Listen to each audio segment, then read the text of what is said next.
नमस्कार, हमारे खास कार्यक्रम में आपका स्वागत है। मैं हूं आपके साथ दर्श शर्मा। किसकी बनेगी सरकार? 5 राज्यों में चुनाव संपन्न होने के बाद सभी के मन में एक ही सवाल उठ रहा है और वो सवाल यही है कि राजस्थान समेत 5 राज्यों में जब चुनाव हुआ, मतदान हुआ, जनादेश अब किसके पक्ष में जाने वाला है?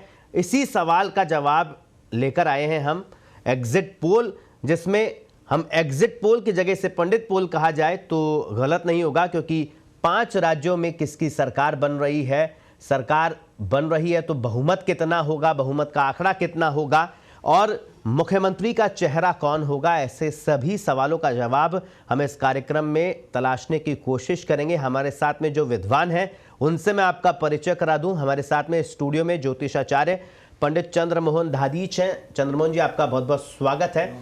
अंक ज्योतिषाचार्य सुधाकर पुरोहित जी भी हमारे साथ में स्टूडियो में है। सुधाकर जी, आपका भी बहुत बहुत स्वागत। और tarot card reader Deepti Sharma भी हमारे साथ में है। दीप्ति जी, आपका भी बहुत बहुत स्वागत। 5 राज्यों में चुनाव हो गए हैं। सबसे पहले चंद्रमोहन जी, आपके पास में क्या कह रहा है ज्योतिष, क्या कह रही है कि किसकी सरकार बन रही है? हाँ साहब, दस जी, कोई भी अपन ज्योतिष आकलन करे उससे पहले उसी की कुंडली का विश्लेषण करना जरूरी है। ज्योतिष में कुंडली विश्लेषण वैदिक ज्योतिष का ये सबसे मुख्य अंग है। तो यहाँ मुख्य जो टक्कर में है, जिन पे अपन आस लगा के बैठे हैं, वो भाजपा और कांग्रेस है। राजस्थान में ज़्यादातर इन दोनों के बीच में मुकाबले होते रहते हैं और यदि इन दोनों की कुंडलियों का विश्लेषण करें तो भाजपा की जन्म कुंडली जो 6 अप्रैल 1980 की है, उसमें मिथुन लगन बन रहा है इनका। और मिथुन लगन की कुंडली के हिसाब से नवमांश में शुक्र उच्च का है, मंगल स्वराशि के हैं और सबसे बड़ी बात क्या है, वही शुक्र 12वें भाव में स्वराशि के हैं। तो भाजपा की कुंडली थोड़ी ज़्यादा दमदार लग रही है। साथ में दूसरी बात यह है कि वर्तमान में इनके चंद्रमा में शनि चल रहा है। शनि इनका बहुत अच्छा है, चंद्रमा नीचभंग राजयोग बना रहा है। तो इस हिसाब से लगता है कि इस बार भाजपा बाजी मार जाएगी और अपने जो प्रतिद्वंदी हैं उनसे वो काफ़ी आगे निकल रही है, ऐसा प्रतीत होता है। अब दूसरी बात यह है, जहाँ तक कांग्रेस की बात है, कांग्रेस की स्थिति इस समय इसलिए कमज़ोर है कि कांग्रेस की जो जन्म कुंडली है मीन लगन की, उसमें चंद्र शनि की युति से विष योग बन रहा है। साथ में वर्तमान में बृहस्पति में राहु का अंतर सबसे बड़ा नुकसानदायी है। इसमें क्या होता है, बृहस्पति राहु की युति हो चाहे बृहस्पति राहु की महादशा अंतरदशा हो, तो इसमें गुरु चांडाल नामक एक योग बनता है। गुरु चांडाल योग ऐसा होता है कि बेवजह बिना मतलब के दुश्मनी आ जाना, अपने ही लोग अपनी ही निंदा करने लग जाना, ऐसा मतलब आस्तीन के सांप पैदा हो जाते हैं और अंदर ही अंदर ऐसा चक्रव्यूह चलता है जिससे अपने ही लोग अपना गर्त खोद देते हैं। तो कांग्रेस की स्थिति इस समय ऐसी ही है। लगता है उनके नेताओं को कि हम बहुत बड़ा खिताब जीतने वाले हैं, परंतु ऐसा नहीं है। इस बार कांग्रेस कमज़ोर होकर के निकलेगी, उनको बहुत कम में ही संतोष करना पड़ेगा। परंतु फिर भी ऐसा हमारा आकलन है और ज्योतिषीय अनुभव के अनुसार हम ज्योतिषीय आकलन कर रहे हैं। बाकी सब हर इच्छा है जी। निश्चित तौर पर ज्योतिष में जो ग्रह और सितारे हैं वो भारतीय जनता पार्टी के पक्ष में नजर आ रहे हैं। ज्योतिष की गणना पंडित चंद्रमोहन दादीच ने की।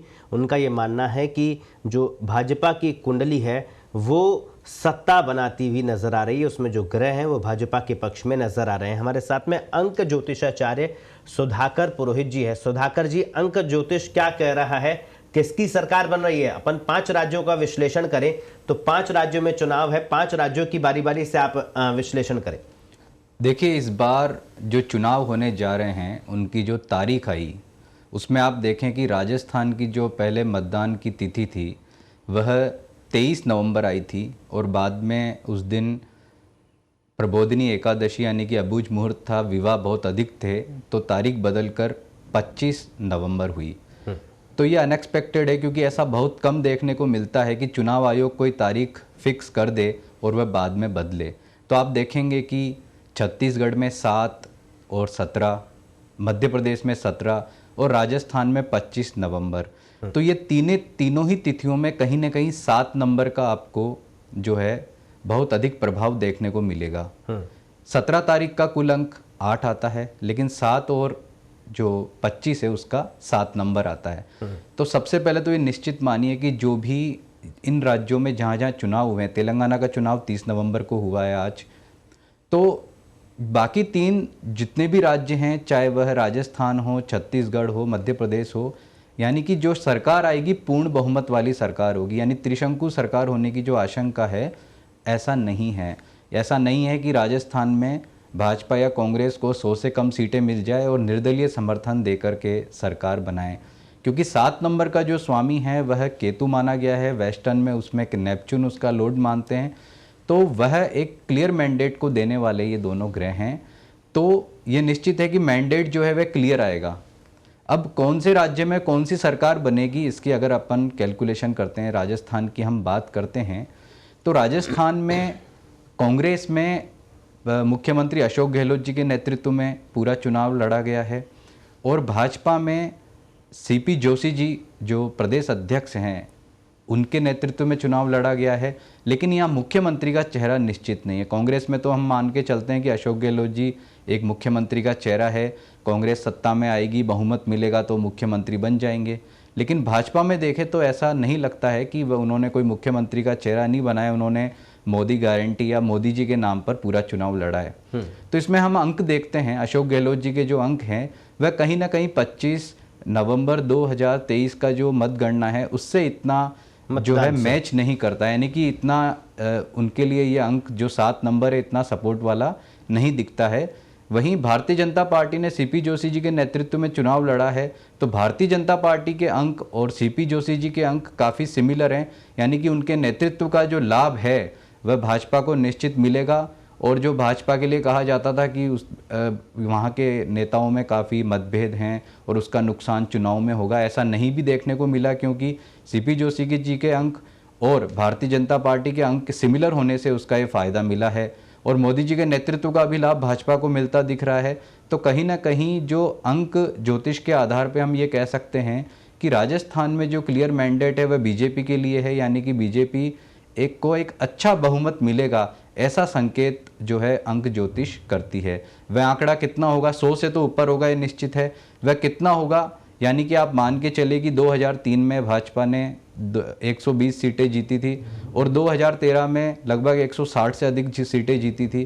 तो मैंडेट जैसा भी होगा वह 120 से आसपास या उससे अच्छा ही होने वाला है, 100 के आसपास होगा या उससे कम होगा, ऐसी जो संभावना है वह कम बनती है जी।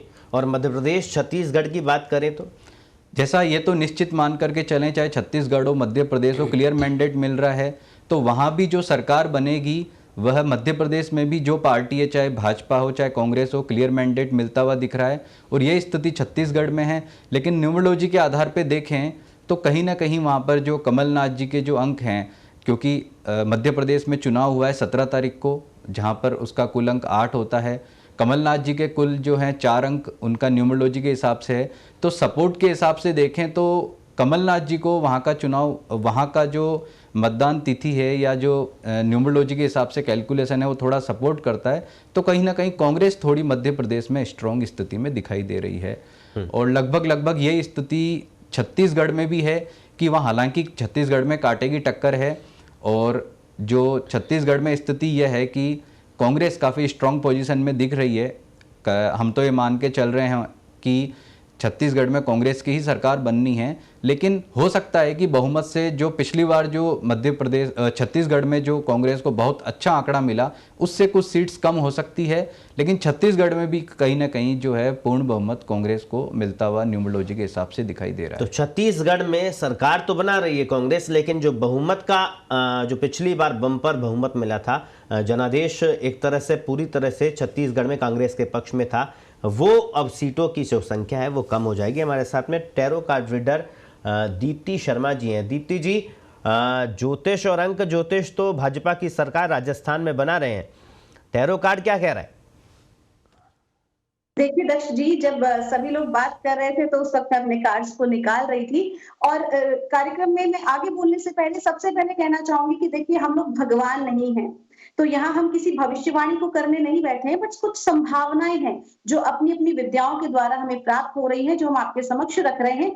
तो जिस तरह से मैंने अभी दोनों विद्वानों को सुना, ये बात बिल्कुल सत्य है, क्योंकि जब हमने कांग्रेस की जो कार्ड्स निकाले हैं तो कांग्रेस की कार्ड्स में आ रहा है कि चीजें कुछ बेहतर हो रही है, लेकिन चूंकि आइसोलेशन का कार्ड भी साथ ही साथ आ रहा है, जो कि कहीं जगह से इनको ब्लॉक्ड होता दिखा रहा है कि कहीं ना कहीं से बंधन है, कहीं ना कहीं से कई तरह की ब्लॉकेजेस है, और साथ ही साथ कुछ इमेच्योर जो कदम उठाए गए हैं उसकी वजह से इनको कुछ कहते हैं ना, संभावनाएं है कि झटका लग सकता है। तो यहाँ पर राजस्थान में जब मैंने बीजेपी के कार्ड्स निकाले तो चूंकि सबसे पहला कार्ड आया है मिनट टू मिनट का, यानी कि हर एक कदम जो है वो सफलता की ओर बढ़ते दिखाई दे रहे हैं, और साथ ही साथ चूंकि कंट्रोल का कार्ड भी सामने आया है, तो कंट्रोल का कार्ड है, मतलब सीधी सी बात है कि शासन की बात आ रही है, तो यहाँ पर शासन करने की जो पॉसिबिलिटीज है वो बढ़ती नजर आ रही हैं। और कहीं ना कहीं अगर मैं बात करती हूँ टैरेट कार्ड्स की, क्योंकि हमने और भी देखा है, एंजल कार्ड्स के थ्रू भी जानने की कोशिश की है,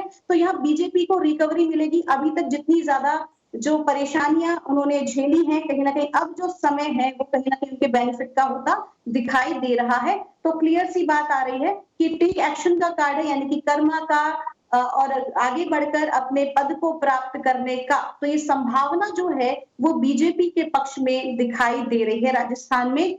कहीं ना कहीं अभी कांग्रेस जो है इस वक्त की अगर मैं बात करूं तो कुछ हीलिंग प्रोसेस में है, लेकिन वो मैच्योर डिसीजन नहीं ले पाने की वजह से अभी थोड़ा सा कांग्रेस का जो पाया है वो कमजोर नजर आ रहा है।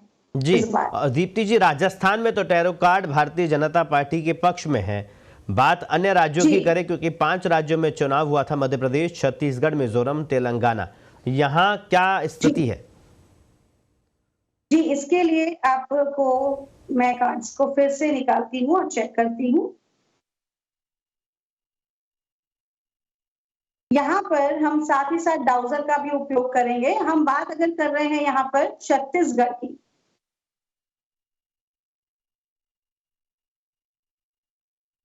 तो छत्तीसगढ़ की अगर मैं बात करती हूँ, देखिए पहले तो कांग्रेस की बात कर रही हूँ, तो यहाँ पर लेजीनेस का कार्ड आया है, अंक आया है नंबर 9। तो ऊर्जाएं तो नो डाउट बहुत अच्छी है, मेहनत बहुत की गई है, लेकिन यहाँ पर भी बीजेपी की बात करने पर सोर्स का कार्ड आया है, डिवाइन कनेक्शन का कार्ड आया है, तो सोर्स का कार्ड जो है वो ज्यादा अधिक पावरफुल है।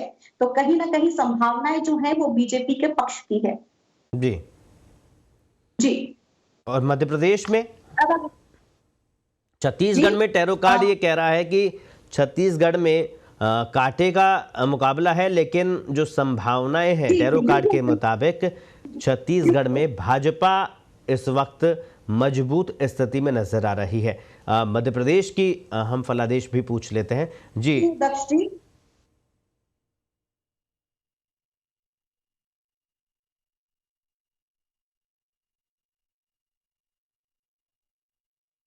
जी छत्तीसगढ़ में भी बीजेपी की ही दावेदारी आ रही है, संभावनाएं है कि बीजेपी जो है वो आगे भी।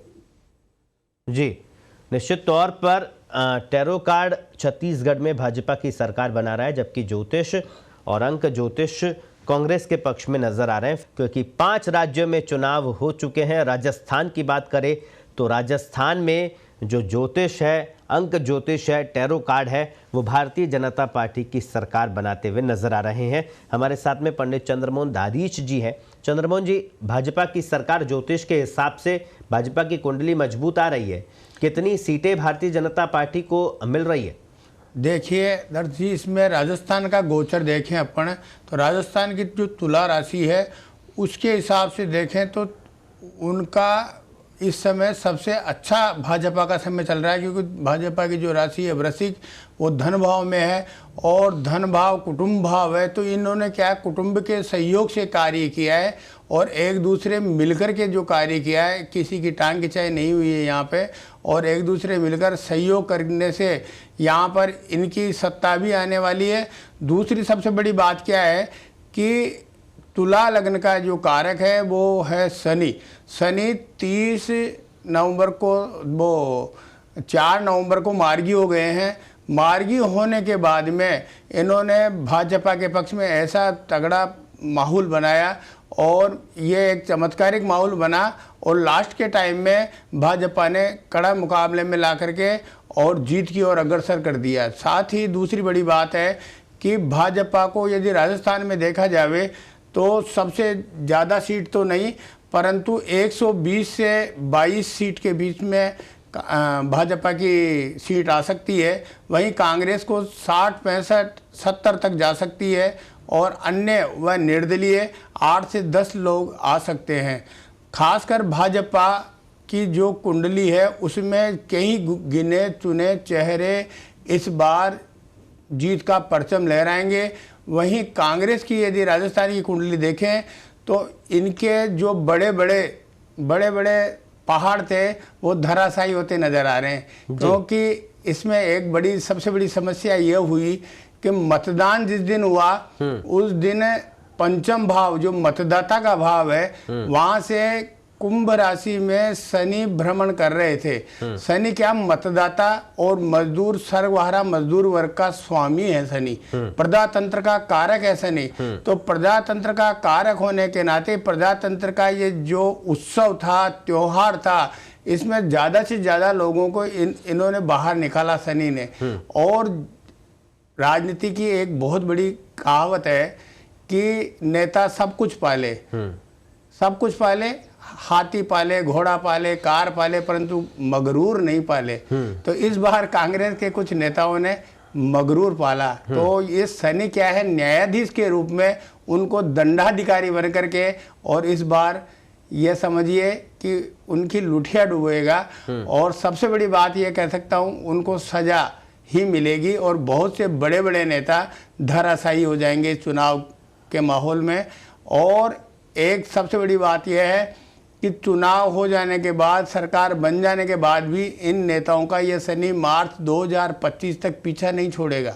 अच्छा। क्योंकि ये न्यायाधीश है और जो इन्होंने पिछले समय में जो कार्य किए हैं उनका ये चिट्ठा खोलेगा। और अब लोकर ही नहीं, नौकर भी अब मुंह खोलने लगेंगे और बहुत कुछ समस्याएं आने वाले समय में कांग्रेस के लिए आ सकती है। खासकर जो गोचर स्थिति है वो आज की स्थिति में भाजपा के पक्ष में लग रही है, क्योंकि आज ही तुला राशि में शुक्र का गोचर भ्रमण शुरू हो गया है। राजस्थान के लग्न से तुला राशि है और ये समझो मालव्य योग बना रहा है। भाजपा के लिए बहुत बड़ा सुखदायी संकेत है और भाजपा के लिए आने वाला समय अब बहुत ही शकुन भरा और उत्साह भरा होगा। साथ ही ऐसा भी लगता है कि जो ग्रह स्थिति है उससे राजस्थान का अब धीरे धीरे विकास भी होने लगेगा और आर्थिक स्थितियां बहुत मजबूत बनने लगेगी। जी महाराज, एक आपने अच्छी चीज बोली इसमें, जो शुरुआत में ऐसा लग रहा था कांग्रेस मजबूत स्थिति में, प्रचार अभियान की बात करें और जिस तरह से सरकार ने काम किए हैं, लेकिन अंत आते आते, प्रचार अभियान का अंत आते आते भारतीय जनता पार्टी एकदम से मजबूत होकर निकल कर आई और एक लहर बनी राजस्थान में। उसके पीछे कौन सा ग्रह इसका कारक था? हाँ देखिए, सबसे बड़ा जो ग्रह रहा कि बृहस्पति राहु की युति हो रही थी 30 अक्टूबर तक। राहु ने वहां से चाल बदली और वो चले गए मीन में। मेष राशि में दोनों एक साथ थे 30 अक्टूबर तक। 30 अक्टूबर को राहु ने चाल बदल के और मीन राशि में आ गए, बृहस्पति अकेले रह गए। बृहस्पति इनकी कुंडली में सबसे ज्यादा योगकारी है। योगकारी का मतलब सप्तम भाव और कर्म भाव के स्वामी है देवगुरु बृहस्पति। ज्ञान, विज्ञान और शिक्षा के कारक ग्रह हैं बृहस्पति। धर्माचरण के कारक ग्रह हैं बृहस्पति। धर्म के अवतार हैं, देवों के गुरु हैं भगवान बृहस्पति। तो धर्मांतरण जैसा मुद्दा या तुष्टीकरण जैसा मुद्दा ये ज्यादा हावी होने लगा जब बृहस्पति राहु से दूर चले गए। राहु की जो छाया में थे जब बृहस्पति, तब ये सब तुष्टीकरण की नीति, ध्रुवीकरण की नीतियां ये नहीं चल पा रही थी। जब बृहस्पति 30 तारीख को वहाँ से स्थान छोड़ा राहु ने और बृहस्पति स्वतंत्र हो गए, निडर हो गए और उन्होंने धर्माचरण और धर्माचार्यों का अगुवा किया। और यही कारण रहा कि धर्माचार्यों के वजह से या तुष्टीकरण की वजह से, और यहाँ बहुत ज़्यादा भारी भारी मतदान हुआ। तो यही वजह रहा, गुरु की वजह से बम्पर वोटिंग राजस्थान में हुई है। और दूसरा सबसे बड़ा कारण ये भी रहा, शनि प्रजातंत्र का कारक है, मतदाता का कारक है, जो पंचम भाव मतदाता का ही भाव है। शनि वहाँ स्वराशि के हैं, मार्गी हैं, तो इन्होंने उत्साह जैसा आम जनता में माहौल बनाया जी। और जनता को, आम जनता को ऐसा लगा जो सर्वहारा मजदूर वर्ग है, जो पिछड़ा और दलित वर्ग है या निम्न वर्ग है, जो किसी भी कारण से दबा हुआ अपने आप को महसूस कर रहा था, उसने सोचा कि मैं आगे निकलूं, आगे बढ़ूं और इस उत्सव में, इस त्योहार में मैं भी शामिल हूं और इसका कड़ा जवाब दूं। जी, पंडित सुधाकर पुरोहित जी हमारे साथ में। अंक ज्योतिष के हिसाब से सुधाकर जी क्या लगता है कितनी सीटें मिल रही है, और सीटें अगर मिल रही है, बहुमत आपने पहले बताया कि बहुमत इस बार बम्पर बहुमत रहेगा, कोई से भी सरकार बने तो चेहरा कौन हो सकता है? देखिए, राजस्थान में बात करें कि यहाँ निश्चित है कि जो सरकार बनेगी उसे क्लियर मेजोरिटी मिलेगी और भाजपा का पलड़ा यहाँ भारी है, यानी भाजपा की सरकार बनना यहाँ निश्चित है। तो लोगों के मन में ये उत्सुकता है कि यहाँ का मुख्यमंत्री कौन बनेगा, क्योंकि राजस्थान में अभी तक जो मुख्यमंत्री का चेहरा घोषित करके ये चुनाव नहीं लड़ा गया था, और जो पोलिंग हुई है वो इस तरह की हुई है कि ये सरकार यहाँ जो बनने जा रही है पूर्ण बहुमत की बनने जा रही है। तो ऐसी स्थिति में आला कमान जो हैं उनको कहीं भी किसी तरह का कोई समझौता नहीं करना पड़ेगा, जैसा केंद्रीय नेतृत्व चाहेगा वैसी वो सरकार बनाएगा। तो ऐसे में ये प्रेडिक्ट करना, क्योंकि हमारे सामने कुछ 4 या 5 या 6 लोग तो हैं नहीं कि हम अंक ज्योतिष के आधार पे ये कह दें कि नहीं ये 5 लोग हैं, इनमें इनका अंक सबसे मजबूत है और चलो इसको हम मुख्यमंत्री बना देते हैं। लेकिन हम कई चेहरों का नाम सुन रहे हैं कि जैसे पूर्व मुख्यमंत्री वसुंधरा राजे जी हैं, जो कि उनकी संभावना अधिक बनती है, या भाजपा के प्रदेश अध्यक्ष सीपी जोशी जी हैं, पूर्व प्रदेश अध्यक्ष सतीश पूनिया जी हैं, जो नेता प्रतिपक्ष राजेंद्र राठौड़ जी हैं, या गजेंद्र सिंह जी हैं। ये सभी दावेदार हैं। दिया कुमारी जी का नाम भी काफ़ी जो है मीडिया में चल रहा है, और एकदम यंग जो बाबा बालक नाथ जी हैं, जिनकी उम्र अभी 40 साल भी नहीं हुई है, उनके लिए भी लोग ऐसी बातें कर रहे हैं जी। तो इन सब के अगर हम अंक देखें, न्यूमरोलॉजी के आधार पे देखें, तो जो एग्रेसिव अंक हैं वो सतीश पूनिया जी के, गजेंद्र सिंह जी के और राजेंद्र राठौड़ जी के, इनके अंक जो है काफ़ी एग्रेसिव हैं। 9 नंबर के तीनों जी व्यक्ति हैं, तो इनके नामों की चर्चा अधिक हो सकती है। इसके साथ में जो वसुंधरा जी हैं, उनके नाम की चर्चा भी सर्वाधिक हो सकती है जी। लेकिन फैसला तो चूंकि केंद्रीय नेतृत्व को करना है। लेकिन अगर अंकों के आधार पर बात की जाए तो जो भारतीय जनता पार्टी के जो खुद के अंक हैं भारतीय जनता पार्टी के, वो सीपी जोशी जी से काफ़ी मैच करते हैं, तो उनकी संभावना को भी यहाँ पे नगण्य नहीं किया जा सकता है। तो ये जो 3 नाम हैं, या सीपी जोशी जी या वसुंधरा जी हैं, इनके अंदर जो है काफ़ी कंपटीशन हो सकता है। इनमें से किसी कोई मुख्यमंत्री बन सकता है, या इसके अलावा हम ये सुनते हैं, कुछ लोग ये कहते हैं कि केंद्रीय नेतृत्व जिसे चाहेगा नया कोई ऐसा व्यक्ति भी अनएक्सपेक्टेड आ सकता है। उसकी संभावना को तो हम यहाँ व्यक्त नहीं कर सकते। चलिए, दीप्ति शर्मा जी, दीप्ति जी कितना बहुमत का आंकड़ा आपको लग रहा है, और मुख्यमंत्री का चेहरा कौन हो सकता है? देखिए, मैं सबसे पहले बात करूंगी यहाँ पर कि कितनी सीटें आ सकती है, क्योंकि हमने संभावना जताई है बीजेपी की, तो स्वाभाविक सी बात है 110 के आसपास जो है इसके ऊपर सीट्स वो लेकर आएंगी। लेकिन चूंकि अब की बार ना थोड़ा सा संघर्ष होता दिखाई दे रहा है, इतना आसान नहीं रहेगा। लास्ट मोमेंट तक भी बहुत ज्यादा ना प्लस माइनस वाली स्थितियां रहने वाली हैं, तो कहीं ना कहीं 110 से ऊपर की सीट्स ही लेकर आएंगी बीजेपी।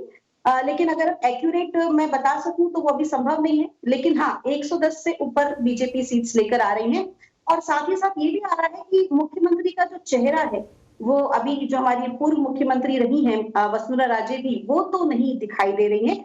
और वसुंधरा जी के अलावा कोई और जो है वो मुख्यमंत्री का चेहरा होगा, और वो जो भी व्यक्ति होंगे वो बहुत ज्यादा एक कहते हैं ना पावर रखने वाले होंगे, ना केवल राज्य में बल्कि केंद्रीय, अगर मैं बात करूं सेंट्रल की, तो वहां तक भी उनका काफी अच्छी कहते हैं ना अप्रोच, और साथ ही साथ उनके अच्छे कार्यों को लेकर कहीं ना कहीं वो बहुत कुछ कंप्लीट करने वाले हैं जब वो पद पर आएंगे। क्योंकि मैं कार्ड्स देख पा रही हूँ तो उनका गुरु जो है वो बहुत मजबूत रहेगा, क्योंकि नंबर 3 आया है, सेलिब्रेशन का कार्ड है। तो क्लियर सी बात है कि जो भी आएंगे वो बहुत ज्यादा सशक्त व्यक्ति होंगे और उनको फुल सेंट्रल जो है वो सपोर्ट करने वाला है इस पद के लिए। साथ ही साथ एग्जिस्टेंस का कार्ड दिखाई दे रहा है और एग्जिस्टेंस के साथ आ रहा है कंप्लीशन का एक कार्ड जो है वो दोबारा रिपीट हुआ है मोमेंट टू मोमेंट का। तो वो जो क्लियर बता रहा है कि वो जो व्यक्ति हैं जो कि सीएम का चेहरा होंगे वो बहुत अधिक पावरफुल होंगे, लेकिन वो पावरफुल होंगे सेंट्रल वे में भी, ना कि केवल स्टेट में, बल्कि वो सेंट्रल मेरे को हो सकता है कि ऐसी संभावनाएं हैं कि वही लोग डिसाइड करेंगे कि यहाँ पर किनको आना चाहिए जो सबसे ज्यादा अप्रोचेबल होंगे और कहीं ना कहीं जो तो भी मतलब कोई कहा कार्य जा सकता है अधूरे कोई रह केंद्रीय गए मंत्री भी जो है वो मुख्यमंत्री का चेहरा हो सकते हैं। जी कहा फिर से जा बताएं। सकता है कि कोई केंद्रीय मंत्री मोदी इस कैबिनेट में जो रहे हैं वो भी मुख्यमंत्री का चेहरा हो सकते हैं। और देखिए मैं इस बारे में एक्यूरेट तो ये नहीं कह सकती कि हाँ ही कह दूं, क्योंकि इसलिए नहीं बोल सकती क्योंकि 4-5 लोगों के नाम हैं, कोई एक व्यक्ति नहीं है यहाँ पर। क्योंकि पार्टिसिपेशन का कार्ड आया है तो ये पार्टिसिपेशन का कार्ड मिनिमम 4 लोगों की दावेदारी दिखा रहा है, मिनिमम 4 लोगों की दावेदारी है। लेकिन इन 4 लोगों में से जिनकी अप्रोच सबसे अधिक केंद्रीय स्थल पर होगी, जो केंद्र से ही उन्हें यहाँ पर भेजा जाएगा या उन्हें चुना जाएगा, वो कोई स्थानीय व्यक्ति भी हो सकते हैं, जरूरी नहीं कि वो बाहर से ही आए, लेकिन उनका दबदबा जो होगा वो केंद्रीय स्तर पर बहुत अच्छा रहने वाला है, वही मुख्यमंत्री बने। वक्त की हमारे पास में कमी है, जाते जाते पंडित चंद्रमोहन दादीज जी से पूछ लेते हैं कि क्योंकि ज्योतिष के हिसाब से मुख्यमंत्री का चेहरा कौन होने वाला है। जी, भाजपा में मुख्यमंत्री के चेहरे के लिहाज से देखा जाए इस बार वसुंधरा जी का थोड़ा कमजोर है, क्योंकि उनके राहु में शनि में बुध का अंतर चल रहा है, बुध उनका नीच राशि का है, तो इस हिसाब से थोड़ा गलत है।